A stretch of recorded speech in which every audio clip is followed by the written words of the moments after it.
भूल और मनुष्य, इन दोनों का संबंध कुछ वैसा है जैसा पंख और चिड़िया का, जैसा धारा और नदिया का। यदि भूल मनुष्य के स्वभाव का इतना महत्वपूर्ण अंग है तो आप सोचिए, इस पर लज्जा क्यों? इस पर लज्जा करना ठीक है ही नहीं। वैसे देखा जाए तो भूल हमें स्वयं को और श्रेष्ठ बनाने का अवसर देती है, पहले से अच्छा प्रदर्शन करने की प्रेरणा देती है। अब कदाचित आप में से कुछ इस बात से सहमत नहीं हो, क्योंकि बहुतों की दृष्टि में भूल दोष को जन्म देती है, दोष अपराध को, और अपराध के लिए क्षमा नहीं, दंड मिलना चाहिए। किंतु क्या आपने कभी सोचा है कि ऐसा क्यों होता है? क्या कारण है इसका? इसका कारण है भूल स्वीकार करने से बचना। यदि आप कोई भूल करोगे और उसे स्वीकारोगे नहीं तो वो भूल दोष में बदल जाएगी और वो दोष अपराध। तो साहस रखिए, अपनी भूल को स्वीकार करना अपनी भूल को सुधारने की दिशा में सबसे पहला कदम होता है। और स्मरण रखिएगा, यदि कुछ अपराध है तो वो है समय पे अपनी भूल ना स्वीकार। राधे राधे। एक शब्द है जो हमें कभी कभी या कहो कई बार सुनाई देता है, स्वार्थ। वो व्यक्ति स्वार्थी है, उसने स्वार्थ में आके ये बुरा कर्म कर दिया, आदि इत्यादि। देखा जाए तो संसार स्वार्थ को पाप का मूल मानने लगा, परंतु क्या स्वार्थ सच में बुरा है? नहीं। स्वार्थ ये शब्द बना है स्व से, अर्थात स्वयं से, यानी कि जिस कार्य में केवल स्वयं का अर्थ हो, केवल स्वयं का लाभ चाप हो, वो स्वार्थ। अब प्रश्न ये उठता है कि आपका स्व क्या है? यदि आपके स्व में केवल आप हैं तो आप अवश्य स्वार्थी हैं। यदि आपके स्व में परिवार सम्मिलित है तो आप परिवार्थी हैं। यदि आपके स्व में अन्य लोग सम्मिलित हैं तो आप परोपकारती हैं। और यदि आपके स्व में ये संसार सम्मिलित है तो आप परमार्थी हैं। तो अपने स्वार्थ से दूर ना जाएं, उसका विस्तार करें। अपने अस्तित्व का विस्तार करोगे तो ये स्वार्थ स्वयं ही परमार्थ में बदल जाएगा।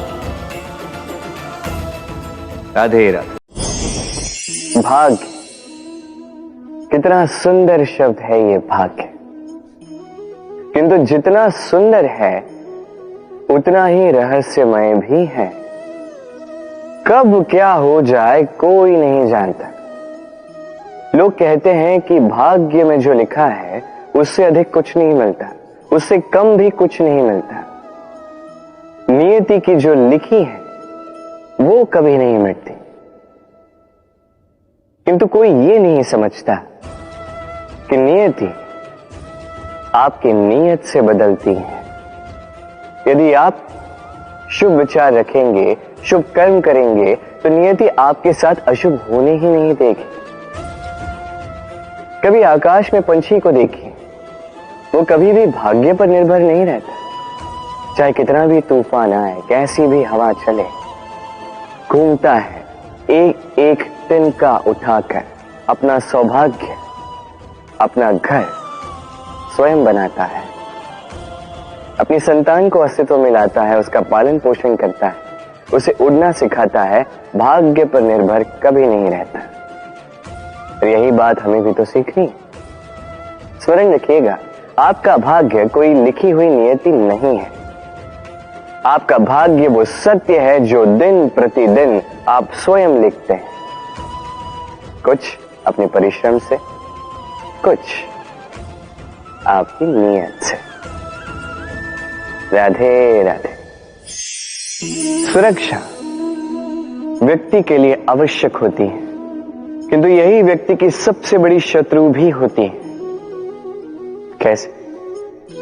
सोचिए, एक व्यक्ति जब सुरक्षित वातावरण में होता है तब उसमें आलस आ जाता है। वो जानता है कि ना मुझे भविष्य के लिए कुछ करना है, ना आज के लिए कुछ करना है, केवल जीवन जीना है। इस सुरक्षा चक्र से बाहर निकलना अति आवश्यक है। सोचिए, पंछी जो अपनी संतान को जन्म देता है, कुछ समय के पश्चात उसे घोंसले से निकाल देता है। क्यों? यदि ऐसा नहीं किया तो वो संतान जीवन जीना सीखेगी ही नहीं। यदि उसे डाली से नीचे नहीं फेंका तो संतान उड़ ही नहीं पाएगी, उसके पंख सशक्त नहीं होंगे, वो स्वयं का घोंसला बनाएगी ही नहीं। पंछी अपना घोंसला तब बनाते हैं जब उनके अभिभावक उन्हें छोड़ देते हैं। स्मरण रखिएगा, आप सुरक्षा चक्र से बाहर निकलेंगे, संकट आएंगे जिसके कारण आप सतर्क होंगे, उनका सामना करोगे तो आप बलशाली होंगे। अब वो संकट दोबारा ना आए इसलिए आप योजना बनाओगे। यदि आप स्वयं का विकास चाहते हैं तो जब भी आपको लगे कि आप एक सुरक्षित वातावरण में हैं, एक सुरक्षा चक्र में हैं, तो इस घेरे से बाहर निकलिए। यहां है आपका विकास। राधे राधे। ये उस नौका का प्रतिरूप है जो हमें धारा पार कराती है। अब सोचिए कैसी बात है ये।